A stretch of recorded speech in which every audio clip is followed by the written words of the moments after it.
China Global Television Network.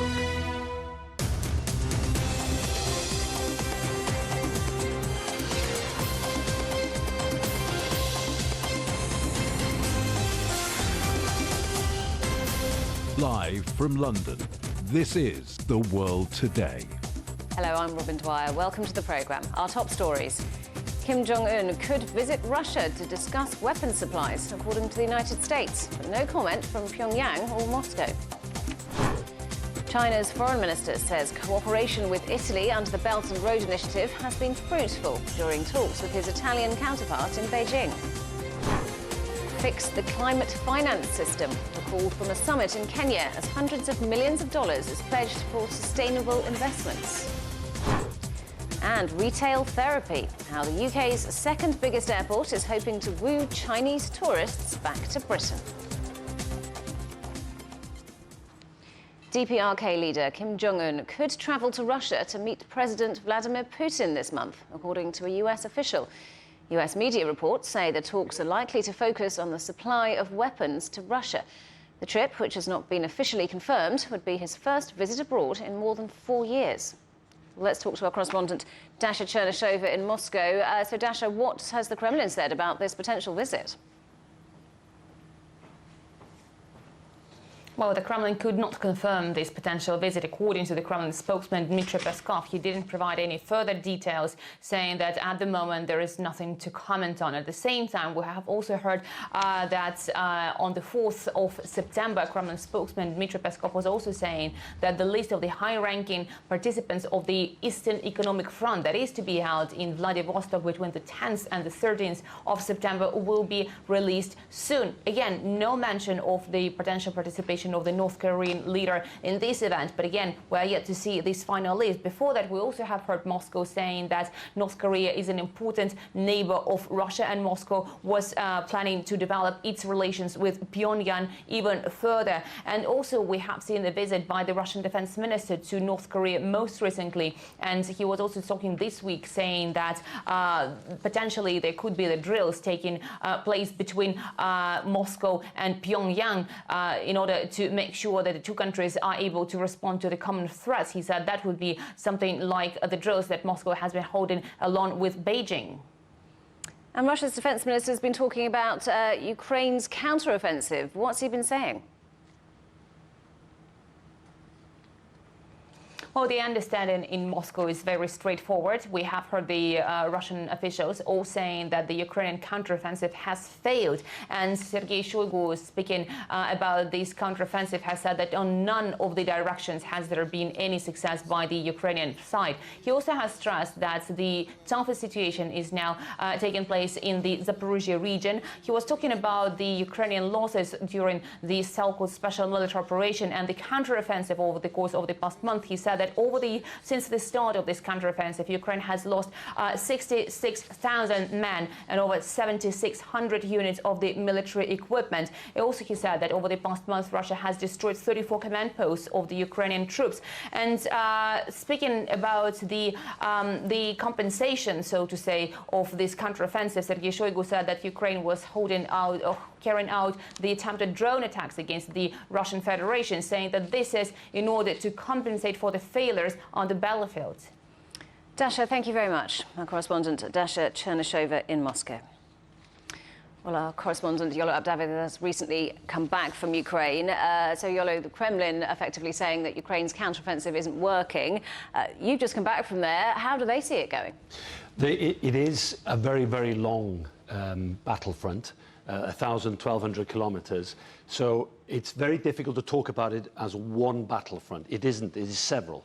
I think down in Zaporizhia in the south, in that area where we now call the counteroffensive, that line from Russia is not unexpected because over the last 3 months, the Ukrainians have been methodical, but very slowly, and they would argue themselves, painfully slow in trying to navigate the minefields. There are tank traps, there are concrete, what they call dragon's teeth, concrete boulders put along, and then there's another line of defenses after that. It is quite obvious that the Ukrainians are aiming for a small town called Tokmak because they're trying to aim for Melitopol and Berodyansk, two major towns in the southeast. If they do that, they'll break the Russian lines and head towards the Crimea Peninsula. That's the aim, but it's taking a long time. The Ukrainians are saying that they are winning and pushing slowly, gaining ground, but looking from afar, looking from the point of Western countries or even from Russia's point of view, then it does look very, very slow advance because they don't have the same air power that the Western countries would have or even Russia would have.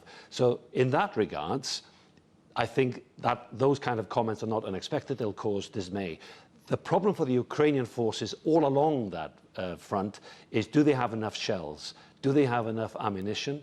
And are they supplied enough by the Western countries? And they would argue they're not.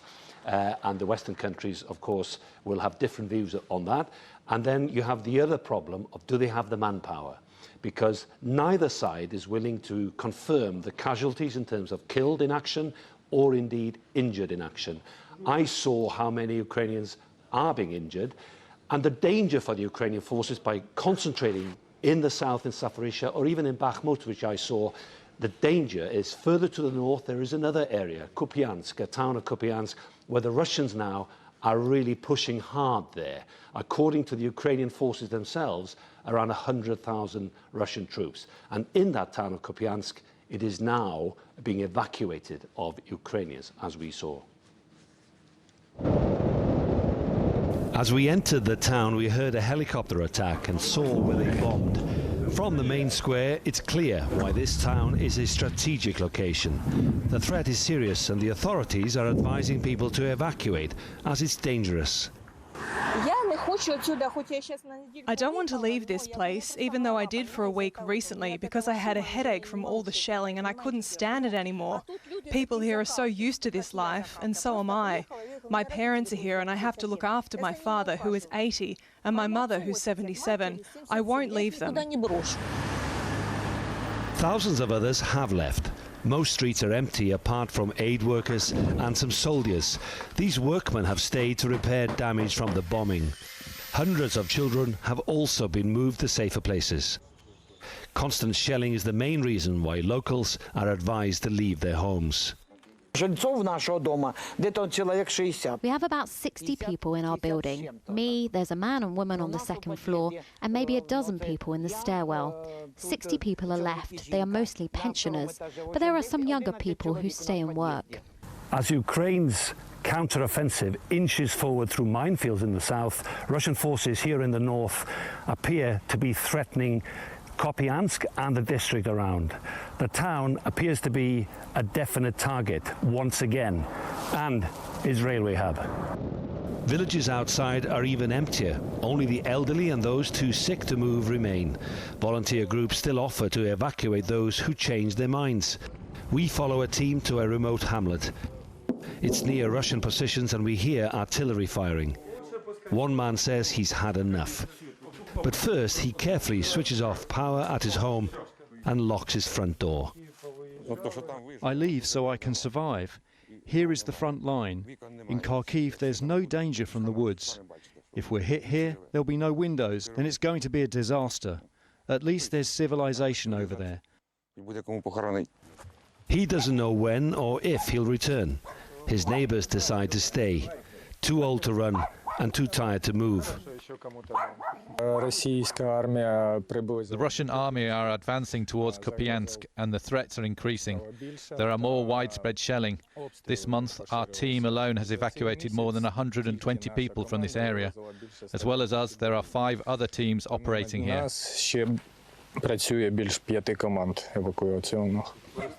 They'll take Mykola and his bag to Kharkiv, another displaced person in Ukraine, another casualty of a conflict with no end in sight. I think we'll hear more about Kupiansk in the coming days and weeks, and as well as a war on the ground, there is also a propaganda war, and that will be seen as a big boost for Russian forces if they do take the town. Yolo, thank you very much. Our correspondent, Yolo Abdavid. Indonesian President Joko Widodo has stressed the need for unity at a meeting of Southeast Asian nations. Day one of the ASEAN summit in Jakarta saw discussions on food and energy security and making economic growth more inclusive. Our correspondent Silkina Aluwalia reports. A family that stays together no matter what. That was the essence of the speech by President Joko Widodo as he kicked off the first day of the ASEAN summit. Widodo addressed the unity and strength of the ASEAN nations, saying democracy remains at the core of ASEAN's values. He also highlighted the unstable global environment right now. He says the future is filled with uncertainties, but ASEAN will continue to become a platform for growth and not a battleground. On Tuesday, leaders mainly discussed the importance of inclusive economic growth. The ASEAN region needs win-win solutions. No one should be left behind in the Indo-Pacific. The aim of today's meeting is how ASEAN will build an economic center in the future. The ASEAN region is expected to become a bright spot of the global economic region. The IMF predicts growth to reach 4.5%. Experts say it's also important for the region to work collaboratively with global partners such as China and Japan to maintain security and prosperity. Leaders should continue to create centralized ASEAN. This will help leaders have tunnel vision and focus on issues within the region without any interference from outside. This isn't just political, we're talking economical as well. The focus right now for ASEAN leaders should be on enhancing economic growth and how to make that inclusive among all countries. As the first day of the ASEAN summit comes to a close, the leaders stayed true to this year's theme, Epicentrum of Growth, emphasizing on unity and diversity for discussions ahead. Sulkina Aluwalia, CGTN, Jakarta. Italy's Foreign Minister Antonio Tajani is in China for talks aimed at strengthening links between the two countries. One item on the agenda will be Rome's continued participation in China's global infrastructure project, the Belt and Road Initiative. Our correspondent Sun Tianyuan reports.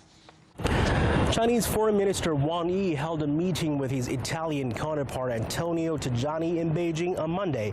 During their discussion, Wang emphasized the positive contributions made by both countries to the development of China-Europe relations and global peace and stability. He also stressed the importance of mutual respect and open cooperation in the face of geopolitical challenges. Tajani expressed Italy's commitment to nurturing long-term and stable relations with China, highlighting Rome's willingness to fully explore the potential of their comprehensive strategic partnership. The two foreign ministers also participated in the 11th joint meeting of the China-Italy Government Committee, addressing various topics, including the Belt and Road Initiative. Wang said cooperation under the BRI framework has yielded significant results, and citing the growth of the bilateral trade between the two nations has grown from $50 billion to $80 billion over the last 5 years.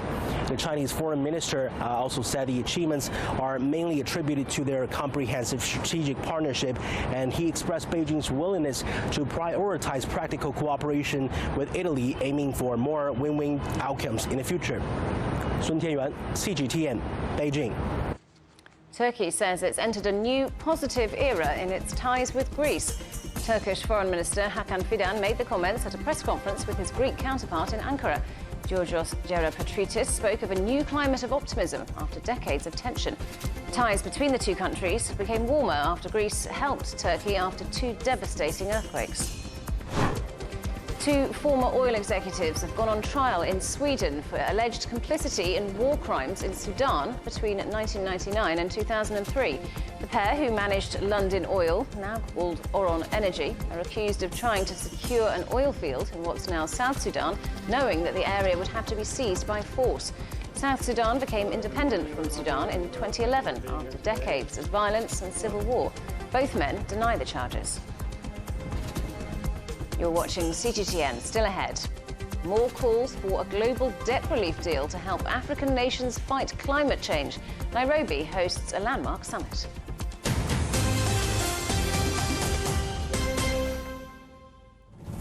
We're going on a journey round some of the most spectacular parts of Europe to witness how two ancient cultures are collaborating to create a new, clean, green energy system.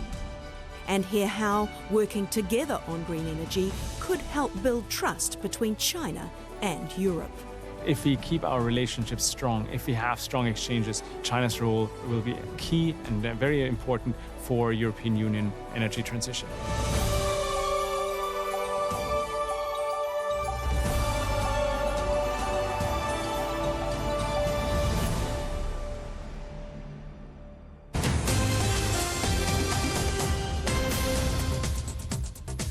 Welcome back. A reminder of our headlines. Kim Jong-un could visit Russia to discuss weapons supplies, according to the United States, but no comment from Pyongyang or Moscow. And China's foreign minister says cooperation with Italy under the Belt and Road Initiative has been fruitful during talks with his Italian counterpart in Beijing. Fix the global climate finance system. That's the call from a summit taking place in Kenya's capital, Nairobi. It's designed to mobilise funding for Africa's response to global warming. Hundreds of millions of dollars have already been pledged for sustainable investment, but analysts say the continent only receives about 12% of the financing it needs to cope with the impact of climate change. To be able to unlock the resources that we need to be able to drive these new investment and financing opportunities, especially for green energy. We believe it is time to have a conversation about carbon tax. It is among the ways that we can raise additional and adequate resources. Now is the time to bring together African countries with developed countries, financial institutions and technological companies to create a true African renewable energy alliance. And all of that requires addressing another injustice, an outdated, unfair and dysfunctional global financial system. Turbocharging a just and equitable green transition while supporting development more broadly across Africa requires a dramatic course correction. July was the warmest month in recorded history, according to European scientists, and 2023 has a strong chance of becoming the hottest year ever. In the United States, a particularly harsh summer has changed some minds on climate change, but large numbers of people remain sceptical. Our correspondent Adis Yanshan reports. Back-to-back heat waves brought soaring temperatures in many parts of the United States this summer, with many cities breaking their all-time highest temperature records. July 2023 was declared the hottest month on record. Putting all of this together, 2023 to date has been the third warmest on record. According to NCEI's Global Annual Temperature Outlook and data through July, it is virtually certain, over 99% chance, that 2023 will rank among the 5 warmest years on record, with a nearly 50% probability that 2023 will rank warmest on record. The latest survey by Yale University's program on climate change communications suggests the proportion of Americans acknowledging human-caused climate change has reached a 15-year high. So it's about 72% of Americans understand that it's real, that it's happening, and about 56% understand that it's human-caused. So one, those are all-time highs. That's great. Yay, America. Good job. Except that if we were to put that in global context, in Brazil, for example, where we've also done work, 98% of Brazilians think that climate change is happening. And people around the world overwhelmingly understand or believe that humans are the major driver of this.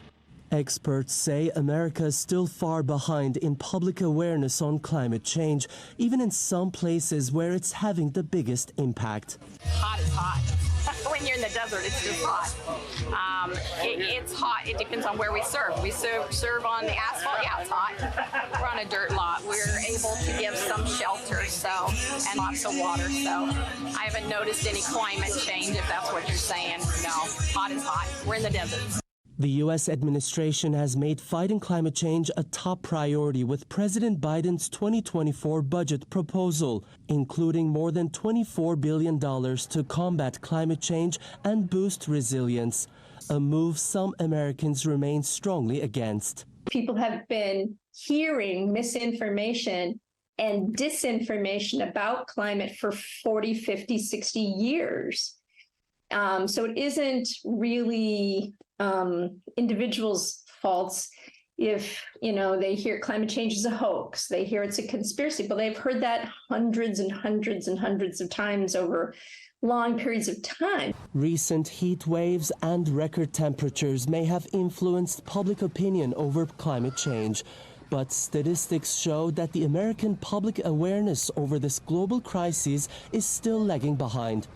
It is Tian Shan, CGTN, Los Angeles. Health alerts have been issued across parts of the UK because of hot weather, with temperatures set to reach up to 33 degrees Celsius this week. Britain's Health Security Agency says an amber warning is in place across most of England. Wales, parts of Scotland and Northern Ireland are also affected. The mini heatwave comes after what's been a mostly cool and wet summer in the UK. Thousands of festival goers in the United States are leaving a flooded campsite in the Nevada desert after exit roads were reopened. Cars queued for hours to get out of the site where the Burning Man event was held. An unusual rainstorm led to the site being cut off for days. The annual gathering attracts nearly 80,000 people. Since China eased COVID travel restrictions, Britain's airports have been welcoming back an increasing number of tourists. Gatwick, near London, is the country's second biggest and says it's close to reaching pre-pandemic passenger levels, with China expected to be the driver for growth. Our correspondent Li Jianhua reports. Chinese tourists are gradually coming back to the United Kingdom after Beijing lifted COVID travel restrictions in January. Now, there are 11 return flights every week between China and Gatwick. As one of Britain's busiest airports, Gatwick Airport is now fine-tuning its strategy to woo Chinese tourists back. We know that the Chinese are big shoppers. It's one of the main reasons that they come into the UK. So making sure that we have the right retail offerings, the right food and beverage offerings, making sure that we have the right carriers flying at the right times of day and with the right frequencies, and making this as good of a customer experience as we possibly can. To accommodate more carriers, Gatwick is looking to double its capacity by using a second runway. The Chinese market is such an enormous market to target for UK airports like Gatwick. There are more and more travellers from China who want to visit UK and Europe, or combine a visit to the UK with a visit to European cities and European countryside. With that in mind, it makes sense for an airport like Gatwick to talk to Chinese carriers, encourage them to look at Gatwick as a cheaper airport to fly into than Heathrow because the passenger fees are lower. According to Visit Britain, Chinese tourists in the UK spent about $2.2 billion in 2019, making them the UK's second largest market by value. But the pattern has been changing, largely because of COVID and Britain's tax policy. Research by the Association of International Retail has found that high-spending Chinese tourists have been opting for some other European countries, including France, Italy and Spain, when the British government ended the value-added tax refund scheme in 2021. A study shows the absence of spending by Chinese tourists due to the tourist tax costs Britain over $940 million a year. We're working across the industry with different associations and different partners to try and lobby for the return. We've seen a decrease in our retail spend at the airport since the tax-free shopping was removed, and we think it's incredibly important as you look towards the future and you look towards the growth that we want to have here at Gatwick, that it's really important to have that tax-free shopping come back. Many retailers are calling on the government to bring back VAT-free shopping to entice tourists back before the UK falls out of favour completely. Li Jianhua, CGTN, London. Coffee has only recently become popular in China, while the alcoholic spirit Baijiu has been around for centuries. Now, a new drink combining both has become a sensation. Our correspondent Zhao Bing reports. Sauce-flavored or liquor latte, a new drink advertised as containing the Chinese spirit Baijiu exploded on Chinese social media on Monday. But by the time I went to get one, well, it's just over 12 o'clock and I just can't believe that the sales of the product have been so hot. And the product has been sold out in most of the stores around. But luckily, I got delivery service. I just cannot wait to get that. The co-branded product from Luckin, China's biggest coffee brand, and Maotai, a renowned baijiu brand, has piqued curiosity due to its unique blend of coffee and baijiu. Priced at 19 RMB per cup, that's about $3, it also makes it possible for many customers to have their first taste of the luxury Chinese liquor. Well, there is a slight hint of alcohol mixed with the bitterness of the coffee. Well, it's pretty unique, I should say. People who like it will like it, but I believe the flavor is definitely not the only reason for people to agree to pay for it. It tastes like liquor-flavored chocolate. Yesterday, almost everyone posted their cup of latte on their SNS. I got one today. It's a bit light for me because I'm an alcohol person, not a coffee person. But I definitely wanted to try this, and the combination is good to try. The co-branding marketing campaign has clearly been a success. According to the latest data from Luckin, it made almost 100 million RMB in revenue, that's more than $13.7 million, by selling 5.4 million cups on Monday alone. But this is not the first time a Chinese drink brand has teamed up with another company. Haiti with luxury brand Fendi, Manner Coffee with Louis Vuitton. Both triggered excitement among consumers. Professor Liu Chunsheng from Central University of Finance and Economics explains the phenomenon. It combines two strong companies. The product portfolio of the two brands are different, and such cooperation has helped both to expand their market. It also involves successful marketing on social media. People take photos and share them online, making it a trending topic. These are all factors behind the success of this sensation. He added that the sensation itself is a success, but not a finishing line. Sensations like this usually last for a limited time. As companies need long-term development, they need cases like this one after another, along with other marketing strategies. As for Luckin, it also needs good control and management of its products. After all, it's a coffee company. In a highly competitive market where Chinese customers have ample options to choose from, meaning drink companies need to continuously find new ways to dominate the beverages industry. Cao Bing, CGTN, Beijing. Our main stories again. The DPRK's leader, Kim Jong-un, could visit Russia to discuss weapons supplies, according to the United States. But there's been no comment from Pyongyang or from Moscow. China's foreign minister says cooperation with Italy under the Belt and Road Initiative has been fruitful during talks with his Italian counterpart in Beijing. And fix the climate finance system, the call from a summit in Kenya, as hundreds of millions of dollars is pledged for sustainable investments. And that is The World Today. Thanks for watching. There's more news on CGTN Europe's channel on the Telegram app, or scan the QR code on the screen to get stories and updates sent direct to your phone. We're back with more news at the top of the hour. Coming up next, it's World Insight. For now, from all of the team in London, it's goodbye.